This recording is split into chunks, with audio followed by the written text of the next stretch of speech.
Nobody in this classroom realizes that the man looking at them with total disgust is the same fat loser they treated like garbage just months ago.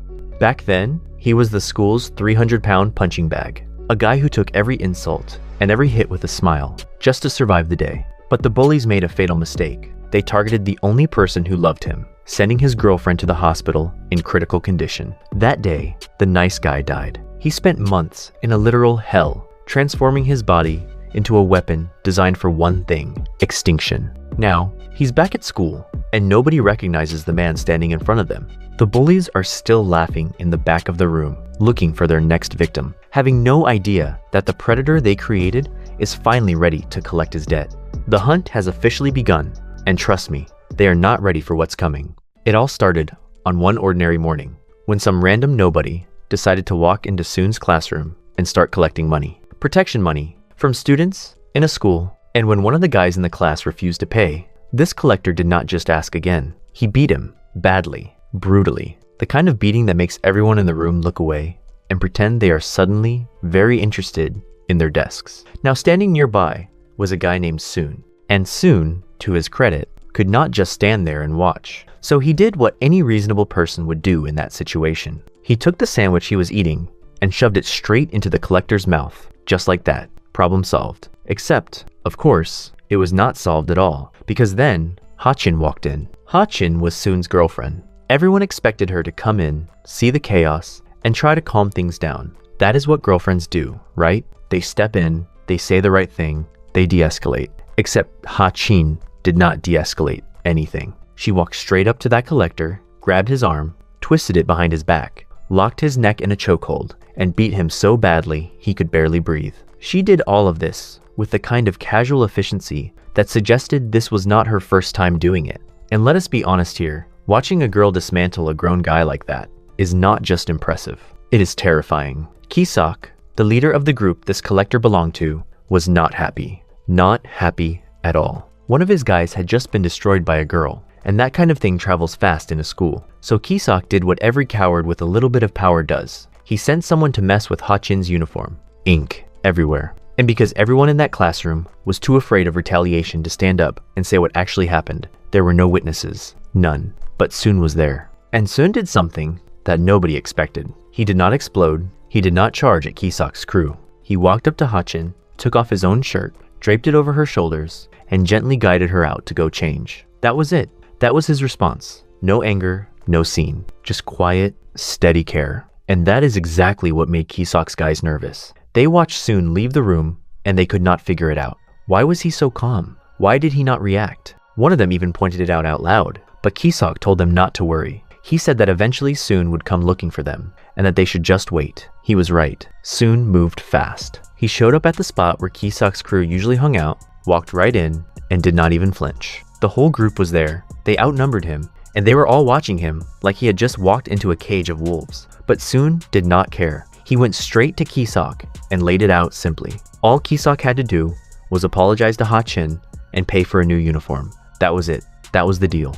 Kisok, of course, played dumb. He laughed it off, pretended he had no idea what Soon was talking about, and then stood up with this smirk on his face. He started tapping Soon's stomach, mocking him, testing him, seeing how far he could push before something snapped. One of Kisok's guys lost his patience first. He stepped forward, called Soon every name in the book, and lunged at him. He never got close. One punch, that is all it took. One single punch, and the guy's face went completely sideways. Soon did not even celebrate. He just looked at the rest of them and said it out loud. He was going to have to deal with all of them.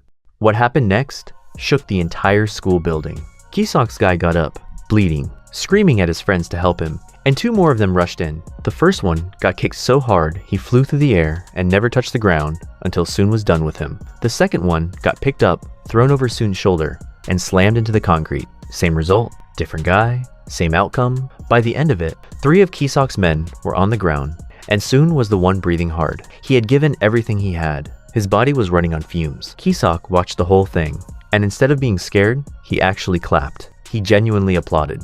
And then he smiled that dangerous smile and stepped forward. He told Soon he looked tired. He offered him a deal: kneel down, apologize, and Kisok would make his life in that school a whole lot easier. He even threw in a compliment, saying Soon had a kind heart, just like his girlfriend. Soon refused, calling Kisok a loser who used other people to do his dirty work. And that is when Kisok stopped being polite. He asked if Soon was trying to provoke him into throwing the first punch, and Soon did not wait for the answer. He lunged. He grabbed Kisok around the waist and tried to force him to the ground. One clean takedown, one punch. That was the plan. Simple, brutal, effective. Except Kisok was ready for it. The moment Soon locked on, Kisok wrapped his legs around him and used his own momentum against him. In seconds, the roles reversed completely, and Kisok was laughing. Actually laughing, like this was exactly where he wanted things to end up. He tightened his grip around Soon's neck, and the air started disappearing from Soon's lungs. Soon could feel his consciousness slipping.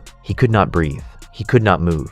He was trapped. And just then, Hachin appeared. She saw what was happening, and something inside her broke. She did not hesitate. She kicked Kisok directly in the head with enough force to completely warp his face. Kisok stumbled back, completely disoriented, and for a moment, he genuinely did not understand what had just happened. When he finally processed it, he turned to Hachin with rage in his eyes. He made threats. He grabbed her by the hair, but Hachin was not afraid. She looked up at him and asked him, calmly, if he had ever got hit by a girl before. Kisok snarled at her. He was about to find out exactly how much force he could put behind a swing. He swung. Hachin moved like water. She dodged, closed the distance in a single step, lifted Kisok clean off the ground, and slammed him into the concrete so hard the sound echoed off the walls. He did not get up for a long time, and when he finally tried to, Hachin was already on him. She locked his arm, twisted it behind his back, and started pulling. Kisok was screaming. He was begging her to stop. He was saying anything, everything, just to make the pain stop. Hachin did not stop. She asked him what he did wrong. He listed everything, the ink on her uniform, the bullying, all of it. She kept pulling. Kisok kept confessing, and finally, when she had extracted every single admission out of him, she let go. She turned to the rest of his crew and looked at every single one of them. Her message was clear. If any of them ever touched anyone again, they would not walk away in one piece. Then she turned to Sun, and her entire demeanor shifted. She became gentle. She told him to come with her to the medical room. Sun refused. He said he just needed to rest for a moment. Kisok's second in command, a guy named Runsok, realized they had a problem. They had not finished collecting the money they were supposed to collect, and if their boss found out, there would be consequences. Kisok snapped at him to be quiet and let him think, and then he muttered to himself, wondering how a girl could even do something like that. Later that day, when school was over, Hachin found Sun and immediately started checking on him. She could see it in his face. He looked pale. He looked like he was about to pass out. Sun tried to brush it off, but Hachin was not buying it. She even jumped on his back, riding him like he was a horse, and started lecturing him about how he fought like a child. She had been trying to get him to train in jujitsu for months. He kept refusing. Sun turned away from her, clearly annoyed. He told her he did not need her worrying about him. He was not a little kid anymore. Hachin got quiet for a second. Then she got annoyed too. The two of them went back and forth like that all the way to the school gate. Neither one of them was going to be the first to back down. And in the end, Sun just walked off. He told Hachin he had something to do and could not walk her to her martial arts gym that evening. Hachin watched him leave. She only wanted to walk with him a little longer. That was all. When Sun got home, he pulled out his phone. He started typing a message to Hachin. He wanted to ask if she was okay. He wanted to say something, anything. But every time he started typing, he deleted it. He put the phone down, lay on his bed, and stared at the ceiling. He was frustrated with himself. He kept telling himself he was pathetic. But then, after a while, something in him settled. He pulled the blanket over his head and whispered to himself that everything would be fine tomorrow. Outside, the sky had gone completely dark, and then his bedroom door flew open. His father was standing there, out of breath, and the look on his face was one that Sun had never seen before. He was not angry. He was not scolding. He was terrified. He screamed Hachin's name. Sun did not fully understand what was happening yet, but something in his gut told him that the world had just shifted underneath him in a way that could not be undone. Hachin was in the hospital. She was lying in a bed, connected to an oxygen machine, her body covered in bruises so deep and so severe that the doctors were not done assessing the damage yet. Outside the room, her parents were falling apart. Her father could barely stand. Her mother was shaking so badly she could not form a single sentence. Sun arrived at the hospital in a state of complete panic. He had not even put on shoes. His shirt was soaked through with sweat, his breathing was ragged, and there was blood on his feet from running barefoot through the streets. He found Ha-chin's father and asked where she was, where Ha-chin was, what happened to her. Her father could not answer. He just stared at the ground. Ha-chin's mother turned to Soon, tears streaming down her face, asking him what happened. What did this? Soon stood there, frozen, trying to piece together something that did not make any sense to him yet. Behind him, Soon's own father caught up, holding the shoes Soon had left behind. He handed them over and told his son to calm down and put them on. Soon's hands were shaking so badly he could barely hold them. He started explaining. Ha-chin had left school at the same time as him that evening, but Soon had not walked her to her gym. He had told her he was busy, so she went alone. Just then, a man stepped forward and interrupted him. He showed a badge. He was a detective from the Criminal Investigation Unit. He pulled Soon aside, away from the family, and started asking questions. When was the last time Soon saw Ha-chin? Where were they? What time? Soon answered everything, but then he stopped and asked the detective why the Criminal Investigation Unit was involved. This was not just a simple assault case. The detective confirmed it. This was being investigated as a gang assault. Ha-chin had been found in an alley next to an office building. She had been beaten somewhere else and then dragged there, unconscious. The injuries on her face were consistent with being punched repeatedly, with the right side of her face taking the worst of it. But the most severe injury was to her left knee. The detective paused before explaining the rest. They believed the attacker had used a specific technique, a deliberate joint lock, designed to shatter the kneecap. Soon felt like the ground had been ripped out from under him. He could not process how this had happened so suddenly. And then something clicked in his mind. He remembered Kisok. He remembered the way Kisok moved, the way he fought, the technique he used when he pinned Soon down earlier that day. Soon looked the detective in the eye and told him. He asked if Kisok was involved. He told him Kisok had martial arts training, something called jujitsu. The detective noted it down and said he would factor that into the investigation. Then the door to Ha-chin's room opened. The doctor stepped out. Ha-chin's parents immediately rushed forward. The surgery had been successful. That was the first piece of good news anyone had heard all night. Ha-chin's mother broke down crying and thanked the doctor over and over again. But the doctor was not finished. The ligament in her left knee had been completely severed. With consistent rehabilitation, she would eventually regain full function. It would not affect her daily life in the long run. However, the doctor added something that landed heavier than any physical injury could. In cases like this, the psychological trauma is almost always worse than the physical damage. He recommended that the family pursue both physical and mental health treatment simultaneously. Ha-chin's father held his wife in silence. There was nothing else to say. Soon was standing behind a wall the entire time. He heard every single word. When the conversation ended and everyone moved on, he pressed his back against that wall, covered his face with both hands, and held back everything that was threatening to pour out of him. That night, in the hospital, the room was dim and quiet. Everyone who had come to see Ha-chin was gathered around her bed, and not a single one of them said a word. They did not need to. The bruises on her face told the entire story. Her face was so swollen, so distorted, that she was almost unrecognizable. Soon stood completely still. He stared at his best friend's face, and something inside him broke. He clenched his jaw so tight it hurt. He fought with everything he had to keep the tears from falling, and slowly, something changed in his eyes. The grief was still there, but underneath it, buried deep, something else was growing. Something cold, something that had teeth. A few days later, Soon walked into the police station. He did not knock. He did not wait to be invited. He walked straight up to the officers handling the case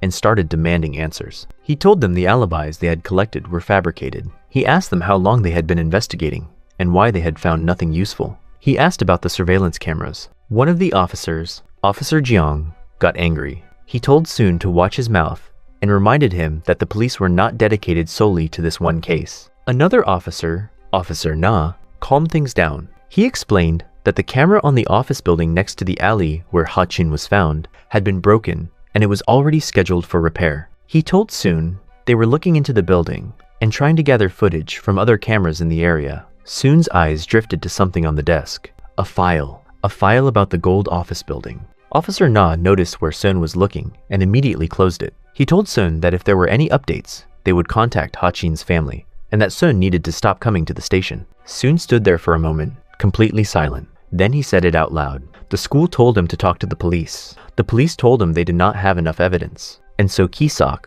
was just walking around free. Officer Gyang bristled at the tone. Officer Na said nothing. Soon turned around. His face was blank, tired.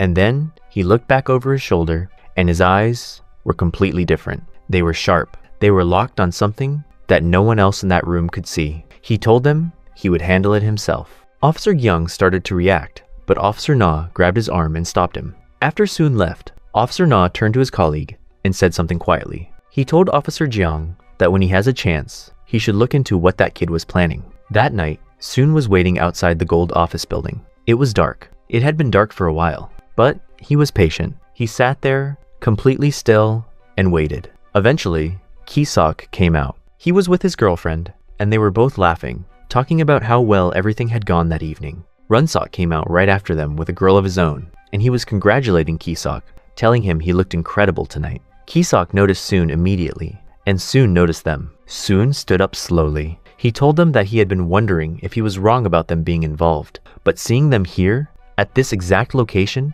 confirmed everything. He stepped closer. He called them every name he could think of. He wanted to know which one of them did this to Ha Chin. Kisok's girlfriend reacted first. She was horrified. Runsok looked like he had seen a ghost. Kisok, on the other hand, smiled. He walked up to Soon casually, almost playfully, and asked how Soon knew he would be here. He asked if Soon had been waiting for him. Soon told him he owed Soon an explanation. Kisok tried to laugh it off one more time, but Soon did not let him finish. One punch, clean, devastating. Kisok went flying. Kisok's girlfriend screamed. Runsok panicked. Soon moved to Runsok next, and before Runsok could even process what was happening, he was on the ground, bleeding, with Soon still standing over him. But Kisok was already back on his feet. He came at Soon from behind, and this time he was not playing. He was not smiling. He was holding a piece of concrete in his hand. Soon turned just in time to see him coming. Kisok dodged Soon's punch, dropped low, and wrapped himself around Soon's legs. The momentum carried them both to the ground, and Kisok landed on top. Soon struggled. He tried to break free. He tried everything he had, but Kisok had him locked down completely. And then Kisok started hitting him, over and over, each punch landing exactly where it was supposed to. Soon's face was bleeding.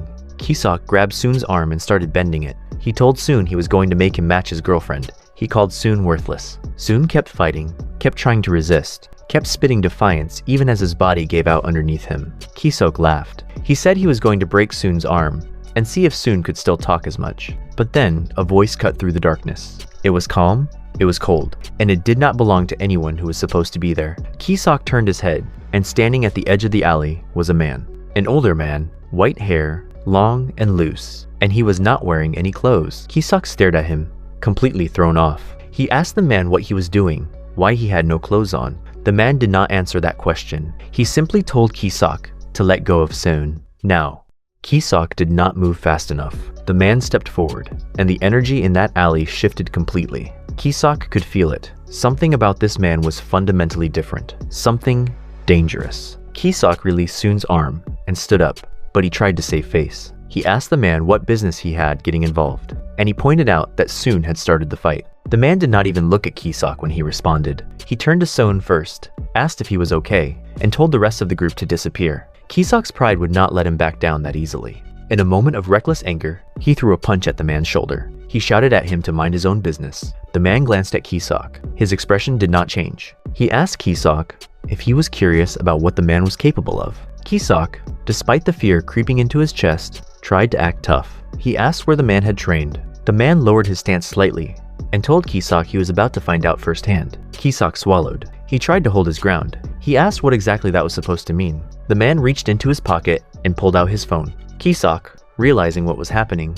turned to Seun with pure venom in his voice. He threatened him. He told Soon that tomorrow at school, Soon was done. He was finished. The man told the police what was happening. A group of high school students was assaulting another student in an alley near an office building, and one of them had just threatened the victim on a live call. Kisok's face went white. He grabbed his crew and told them to run. They did not need to be told twice. Within seconds, they were gone, disappearing into the night like they had never been there at all. The alley went silent. Soon was still on the ground, barely able to move, barely able to breathe. He looked up at the man who had just saved his life, and through the pain and the blood and the exhaustion, he managed to say thank you. His voice cracked when he said it. His eyes were wet. The man sat down next to him, and then, completely out of nowhere, he called Soon a fat pig. Soon blinked. He did not know what to say. He asked the man why he said that. The man looked at him with an expression that was almost amused. He told Soon he knew who he was. He was Ha-Chin's fat friend, the one she always showed him pictures of. Every single day, Ha-Chin would show this man photos of Soon, and now that the man was seeing him in person, he said Soon looked even fatter than the pictures. Soon did not have a response. His face turned red, and he just sat there in silence, absorbing it. The man shifted the conversation. He asked about Ha-Chin. Was she still unconscious? Soon nodded. He confirmed it. And then the man said something that stopped Soon cold. He told Soon that Kisok was not the one who did this to Ha-Chin. There was someone else involved. A whole group, in fact. Soon's eyes went wide. He demanded to know how the man knew that. He asked if the man had proof, evidence, anything. The man shrugged. He said it was just a feeling. Intuition. Soon sat there, stunned into silence. Intuition. That was it. That was his answer. The man reached into his pocket and pulled out a flyer. He held it right up to Soon's face. It was a registration form for a jiu-jitsu gym. The man told Soon something that would stay with him for a long time. He said that charging at Kisok head-on 100 times would result in 100 losses. Every single time. If Soon wanted to beat someone who played chess, he needed to learn how to play chess first. Soon understood. The next day, Soon stood outside the jiu-jitsu gym, staring at the entrance. He did the math in his head. Even if he pooled every single cent of his allowance, it was not going to be enough. But he decided to go in anyway, just to look around, just to see. Ha-Chin had told him before that everyone at this gym was good people, kind people. He was in the middle of thinking about that when two voices came from right behind him, and both of them scared him half to death. Two men had walked up without him hearing a single footstep. They complimented his height, his build. They were genuinely impressed. Soon, still rattled, asked who they were. They told him they were members of the gym. And then, without waiting for permission, they grabbed him by the arms and dragged him inside. Soon tried to protest. He said he was not ready. They did not care. They shoved him through the door and started cheering like they had just brought home a trophy. Soon looked around and immediately felt like he had made a terrible mistake. And then he noticed someone lying flat on the floor, in the middle of the gym, completely asleep, in the middle of the afternoon, on the training mat. One of the members walked over and started trying to wake him up, apologizing for the guy sleeping during the day.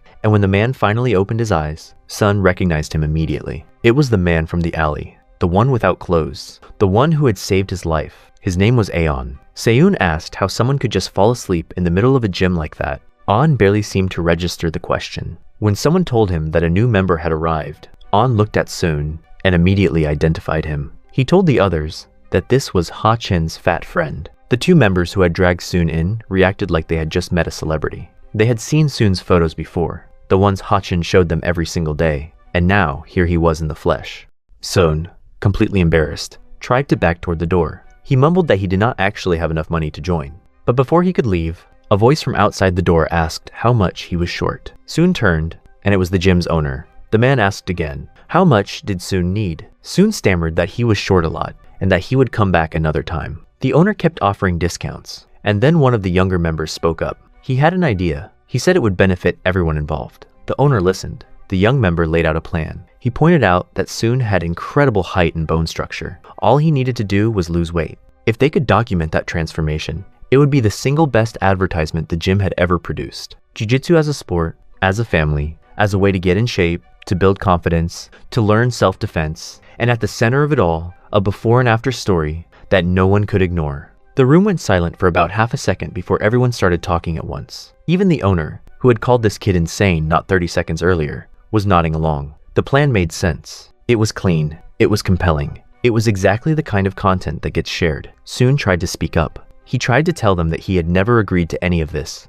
Nobody listened. Within minutes, they had a full schedule laid out. 3 training sessions a day, aerobics, strength training, a strict diet. Aeon would handle the physical training. The young member would handle the marketing and promotion. 3 months. That was the timeline. The owner was practically glowing with excitement. He told everyone that the road ahead was going to be long and exciting. Sun tried one more time to slip out quietly. He made it about 3 steps before Aeon caught him by the back of his shirt and pulled him back. He told Seun to go change and get ready. In moments like these, Seun genuinely felt like he was dying. 3 months passed. After a grueling training session, the instructor finally called it a day. Soon collapsed onto the gym floor, completely spent, gasping for air like he had just survived something apocalyptic. One of the other members sat down next to him and told him he had made incredible progress. Another one added that sparring with Soon was genuinely exhausting now because of how tall he was. Someone else chimed in and reminded everyone about the 3-month weight loss project. And that is when everyone actually looked at Sun properly for the first time in weeks. He was not the same person. The change was undeniable. His body had transformed. His jujitsu skills had sharpened to a level that surprised even the experienced members. Soon smiled modestly and said he still had a lot of work to do, that this was just the beginning. But it was not just the beginning, it was already the result. His appearance had changed so drastically that the nickname they used to call him no longer applied, not even close. Later that day, 2 older members sat together and talked about how fast Soon had climbed the ranks. One of them joked that they were probably going to lose to him at the next tournament. The other one worried that the trainer had pushed him too hard. Someone else defended Soon's progress by pointing out that it was the 2 of them who were simply not training hard enough. Everyone laughed. When the session officially ended and everyone gathered together, Aeon called Soon over. He wanted to do a strength assessment. The idea of it made everyone nervous, Soon included. Soon curled up instinctively and asked if they really had to do it today. Aeon, looking completely drained, said he was too tired and wanted to go to sleep early. Soon tried to use that as an excuse to skip it too. Aeon smiled gently and told him that if he skipped today, tomorrow's session would include everything he missed on top of everything already planned. Aeon straightened up immediately. He told Aeon that procrastination was a bad habit and that they should just get it done. After the assessment, the 2 of them headed to a park to finish up the remaining exercises. Soon hung from a pull-up bar, his entire body shaking with the effort. Aeon counted out loud. Soon pushed through every single rep while silently cursing the universe in every language he knew. When he finally dropped, he hit the ground hard and lay there, chest heaving. Aeon stepped up to the bar and started doing pull-ups like it was no different from breathing. Sun watched him from the ground and muttered that not everyone was built like a superhuman. They trained until the sun went down. By the time the sky turned orange and the light started fading, both of them were done. Soon sat on a bench, eating ice cream out of a container with no shame whatsoever. Aeon sat next to him and pointed out that eating like that was going to undo all the progress they had made. Seon did not care. He told Aeon that if he did not enjoy food, he would not have the energy to keep going. He asked Aeon if he wanted to try some. Aeon declined. But then the mood shifted. Aeon asked about Ha Chin. How was she doing? Seon stopped eating. The spoon hung in the air for a moment before he lowered it back into the container. He said he did not know. He had not been able to reach her, not since everything happened. The look on his face said everything his words did not. After the attack, Ha Chin did not wake up for 12 days. Her parents stayed at the hospital the entire time, barely sleeping, barely eating, just waiting. When she finally opened her eyes, Soon ran to the hospital the moment he heard the news. But when Ha Chin saw him standing in the doorway of her room, she looked at him in a way that made him feel like he was not supposed to be there. It was not anger. It was not hate. It was something quieter, and somehow that made it worse. It was the look of someone who did not want to see anything that reminded them of what happened. And Sun, for her, was exactly that. He left without saying a word. Her therapist later explained to the family that the psychological trauma had affected Ha Chin in ways that went far beyond the physical injuries. During her counseling sessions, she refused to see anyone outside of her immediate family. She did not want visitors. She did not want phone calls. She did not want reminders. A few weeks after that, Ha Chin and her family moved away from the neighborhood entirely. They relocated somewhere else to focus entirely on her recovery, both physical and mental. Aeon listened to all of it without interrupting.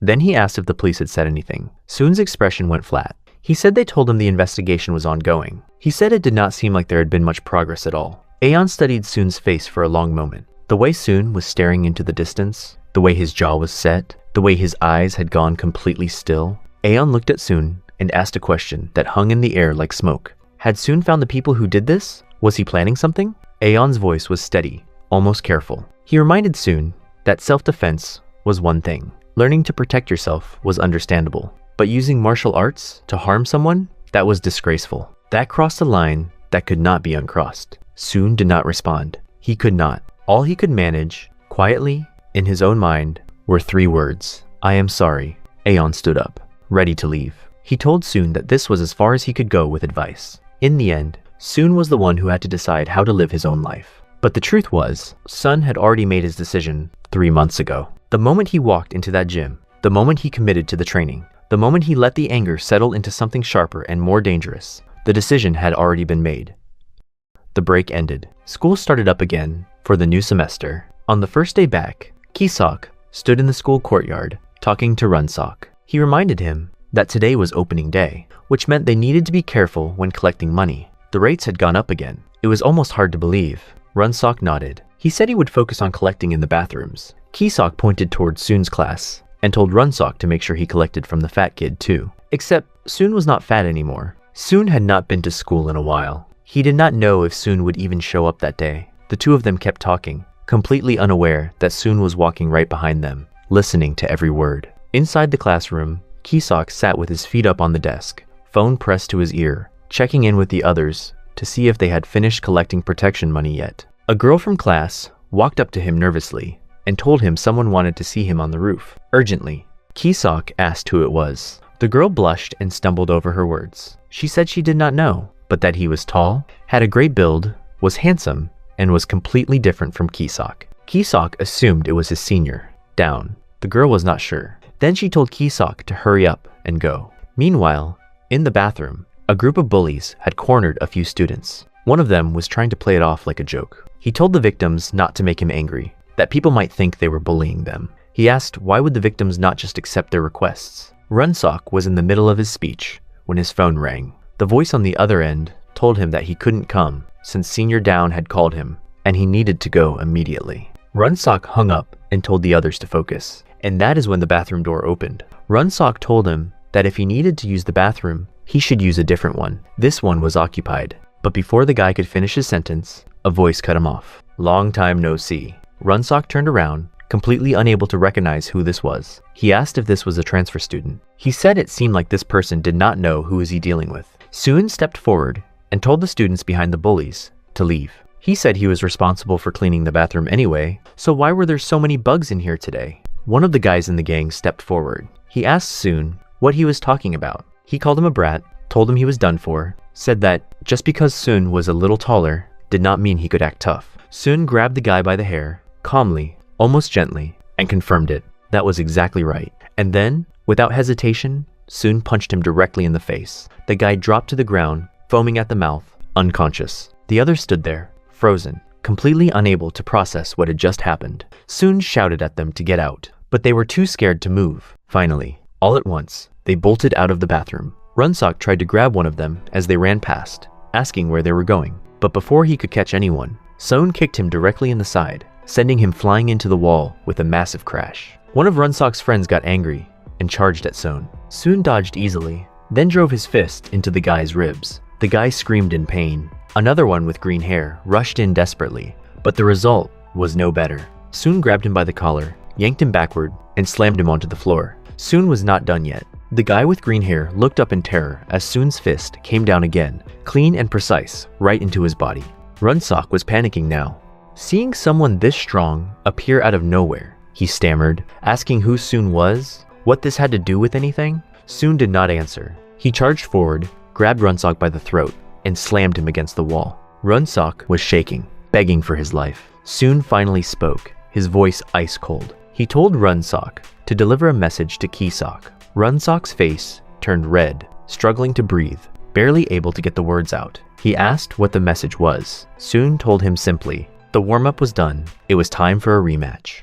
That afternoon, Kisok went up to the rooftop of the school building. He looked around, but there was no one there. He muttered to himself, confused. What was this? Why was no one here? The person said it was urgent. He was about to pull out his phone to call when Runsok called him first. Runsok's voice was panicked, frantic. He asked Kisok where he was. Kisok said he was on the roof. His senior had called him up here, but there was no one around. And then Runsok, his face covered in blood, his voice barely holding together, told Kisok what's actually happening. It wasn't the senior.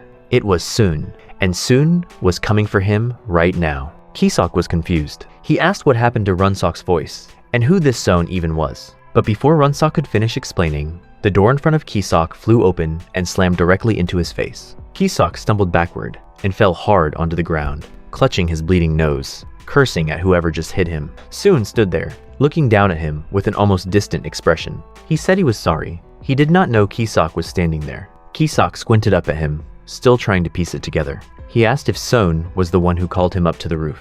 Soon responded with a tone that was calm but sharp. He asked Kisok how he was doing, and then he added, with no warmth whatsoever, that he actually hoped Kisok was not doing well at all. Kisok tried to act tough. He asked what Soon thought he was going to do. Before he could finish the insult, he stood up and started moving towards Soon, but he never got the chance to say another word. Soon punched him directly in the face. Kisok was caught off guard for a split second, but his years of fighting experience kicked in, and he managed to dodge at the last moment. Soon thought to himself, surprised, this guy actually dodged that punch. Kisok, his face already covered in injuries, smiled with contempt. He mocked Soon, saying that just because Soon lost a little weight and learned a few moves, did he really think he could win? But while Kisok was still talking, Soon hit him again. Kisok screamed in frustration. He said he was still talking. Then he lunged forward, swinging wildly, threatening to beat Soon to death, saying that this day next year would be Soon's death anniversary. Soon watched Kisok's movements carefully. He noticed that Kisok was not actually skilled in stand-up fighting. Soon raised his elbow and slammed it down hard onto Kisok's head. Even though Soon had the advantage, he did not get overconfident. He realized that Kisok only had good reflexes, not real technique. Kisok, now completely enraged, cursed and dove at Seen's legs, trying to grab them. But Seen had predicted this move. The moment Kisok committed, Soon drove his knee directly into Kisok's head. The impact sent Kisok flying backwards several meters. After the fight ended, Soon straightened his tie and said, almost mockingly, that Kisok was not bad. He could take a hit. But then Soon pointed out that 2 of Kisok's front teeth had fallen out.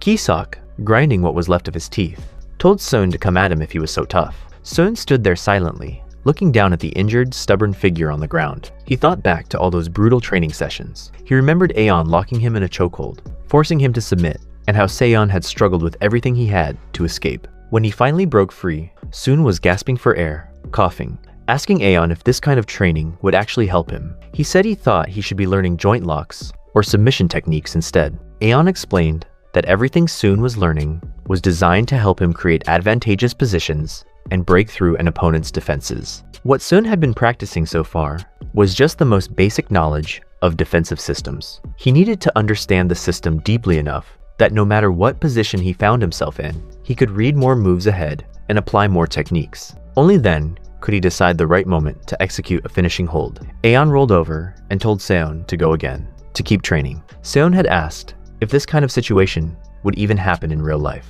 Would they not just counterattack first? Aeon, lying down, told him that of course they needed to train counterattacks too. But in reality, when the opponent was actively moving and engaged in combat, it was very difficult to read their movements accurately. Soon asked what he should do then. An explained that he needed to create strategies not just for jujitsu, but for mixed martial arts as well. An opponent could push Soon back with a punch because of the weight difference. If they knew Soon had trained in jujitsu, they would try to drag him to the ground. When blocked, Soon should use his knees as a warning. The opponent would have no choice but to block and counter. The defensive system was the essence of jujitsu. The ground defense position was a trap designed for people who had not trained in it. That was why Soon had to hide the fact that he had learned jujitsu. Soon nodded, understanding. So after forcing the opponent to the ground, he would proceed with the defensive system as trained, right? Aeon shook his head, then told him that he was missing one important part, the thigh. Remembering this lesson, Soon now targeted Kisok's thigh. He moved in close and kicked it with full force. Soon remembered Aeon's words. He had to kick that spot hard. When Kisok took the hit, he screamed in pain. Soon did not stop. He kept moving, grabbed Kisok's heel, and locked it down. Kisok looked at the position in horror. Soon kicked Kisok's leg to the side, then targeted the thigh again and kicked it hard, making Kisok cry out. Soon pinned one leg across Kisok's chest and gripped his waist. Kisok, groaning, asked where Soon learned jujitsu. Soon looked down at the guy on the ground, calm and focused. He realized that compared to Aeon, this guy had way too many openings. Kisok's voice cut through Soon's thoughts. He said, "This is because of that girl, Hachin, isn't it? That girl who acted all tough and learned a little jujitsu, just like Soon."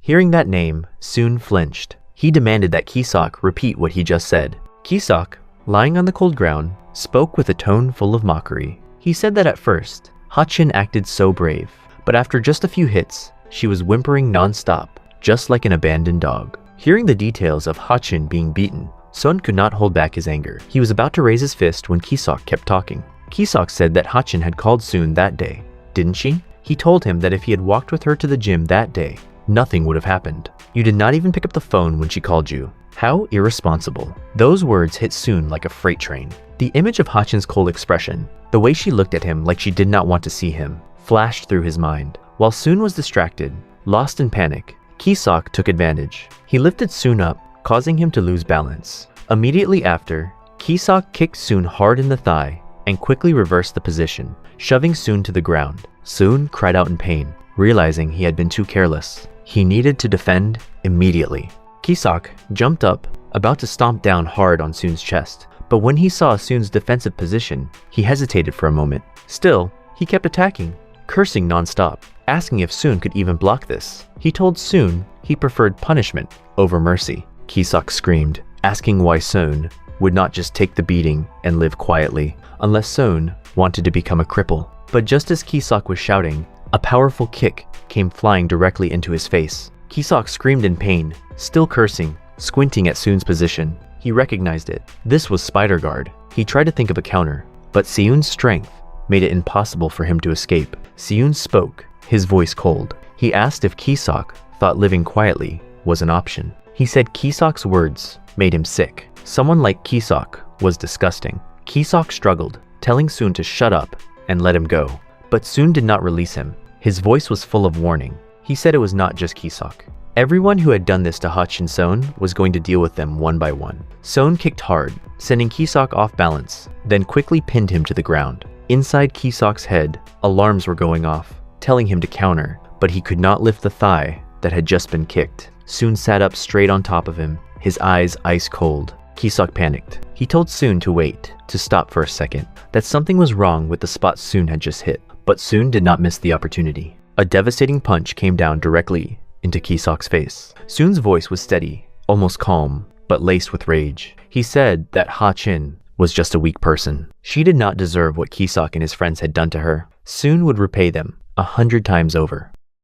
In the quiet courtyard of the school, no one could have guessed that on the rooftop, a life or death confrontation was taking place. Soon struck repeatedly, so many times that his own hands were covered in blood. Kisok had reached his limit. He raised his hands to cover his face, begging over and over. He said his left eye had a problem. Please stop. But Sun did not stop. He demanded that Kisok tell him who else was involved in what happened to Ha-chin. Kisok kept denying it. He asked what Soon was talking about. How was he supposed to know? Kisok groaned, begging Soon to let him go, saying he did not know anything. Soon did not waver. His eyes were filled with killing intent. He used a joint lock technique to pin Kisok's arm down. Kisok screamed in agony, saying his arm was about to break. Soon responded coldly. He said that Kisok's brain seemed a little slow, so he would explain it simply. Right now, Kisok had two choices. 1. Confess everyone involved, and Soon would let him go. 2. Soon would send Kisok's shoulder to meet the afterlife. Soon gave him 3 seconds. If Kisok did not answer,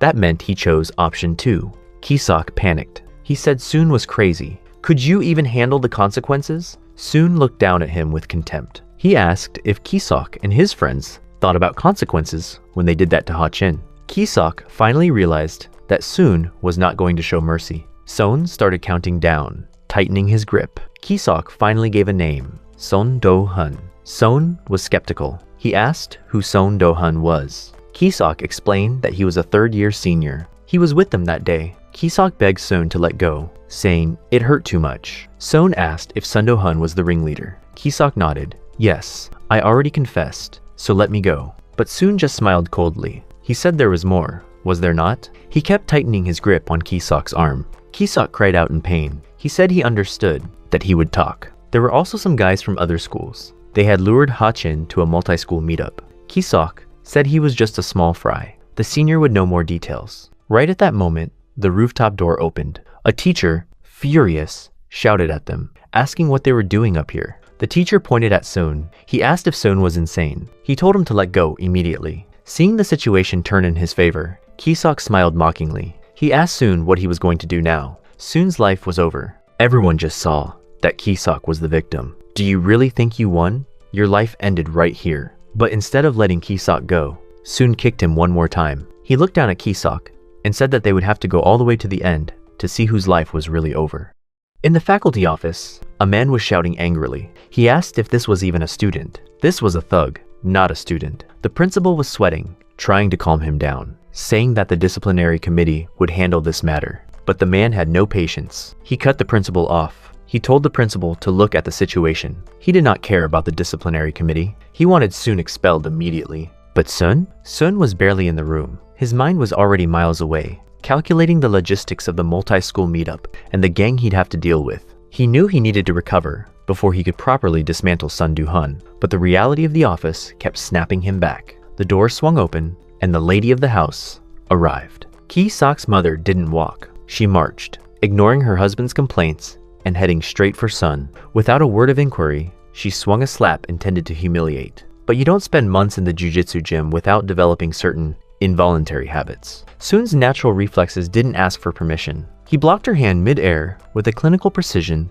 that sent her stumbling back. The room went silent. The woman's arm was literally vibrating from the impact of hitting a solid, trained limb. She shrieked, asking if Sun had any idea who she was. Sun, as calm as a frozen lake, simply asked if she was Ki-Sok's parent. It was the ultimate, I don't care about your status move. Just as the situation reached a boiling point, Sun's father arrived. His hair was a mess, and he looked like he'd just run a marathon. He rushed to Sun, checking for broken bones with a frantic, genuine love. Ki-Sok's father practically recoiled in disgust. He mocked the man's appearance, sneering at his disheveled hair and suggesting that trash breeds trash. The parents weren't looking for a resolution. They were looking for an execution. They told Sun's father to prepare for his son's expulsion. They had no intention of compromising with people they deemed beneath them. The principal, caught between a rock and a very wealthy place, weakly explained that the injuries were one-sided. Sun's father did the unthinkable. For a man of his pride, he bowed. He apologized for the injuries and asked to hear the full story. But the more he showed humility, the more the predators bit. Ki-Sok's mother called Sun an undisciplined brat and a street thug. That was the breaking point. Sun's father raised his head, and the gentle artist's mask slipped. His eyes turned cold as he told her to show some damn manners. The room shifted. Ki-Sok's father stepped in, trying to use his connections with the principal as a blunt instrument. He laughed, calling Sun's dad a jobless street performer. Sun was ready to end the man's career, and possibly his ability to walk, but his father stopped him. Instead, the man pulled out his phone. The bullies laughed, thinking he was calling a lawyer or another uneducated friend. Then the voice on the other end answered, "Author Lim? Why are you calling at this hour?" The principal's face didn't just go pale. It turned the color of a fresh sheet of paper. Sun's father calmly mentioned he was busy with an exhibition, but needed a small favor. He handed the phone to the principal. "The chairman wants to speak with you," and the silence that followed was deafening. On the way home, the tension bled out of the motorcycle. Sun apologized. He knew his father hated using those connections, hated playing the political games of the elite. But his father didn't care about the ego hit. He only cared about the truth. He asked if Sun's training had something to do with the fight. Sun couldn't answer. His father didn't push. He offered a smile, a rare island of warmth in Sun's violent world, but he left him with a warning. Violence is never the right answer. He just noted. Then he asked why his father was not angry with him. His father thought for a moment, then answered slowly. He said it was because he trusted that Sun had a legitimate reason to act the way he did. And also, he had promised Sun's mother that he would never scold Sun without cause. The next day at the gym, everyone gasped at Sun's bruised face. He fed them the classic motorcycle accident lie, playing the part of the clumsy teenager. The gym members joked about his lost good looks, but the instructor wasn't joking. He called Sun over for a lecture that felt more like a prophecy. Anyone who uses jiu-jitsu outside this gym is a failure for the rest of their life. He told Sun that martial arts are only for self-defense or protection. Sun's, "Yes, I understand,"